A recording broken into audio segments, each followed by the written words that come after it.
Sisimulan na sa susunod na buwan ang disclosure of evidence kaugnay sa kasong Crimes Against Humanity na kinakaharap ni dating Pangulong Rodrigo Duterte sa International Criminal Court o ICC. Kaugnay nito, inatasan na ng pre-trial chamber ang prosekusyon at defense team ni former President Duterte na ihanda na ang mga ebidensya para sa gagawing disclosure of evidence bago pa ang confirmation hearing na nakatakda sa Setyembre.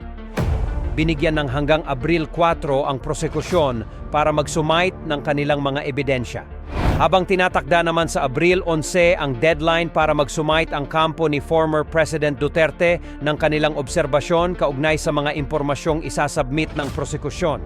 Samantala, kampante si dating Pangulong Rodrigo Duterte na wala siyang sasaguting kaso sa International Criminal Court o ICC. Sa panayam kay Vice President Sara Duterte sa The Hague, Netherlands, sinabi nito na tiwala ang kanyang ama na malakas at matibay ang kaninang legal argument. Ipinahayag din nito na nasa maayos na kalagayan ang dating Pangulo matapos makaranas ng fatigue noong kanyang pre-trial hearing.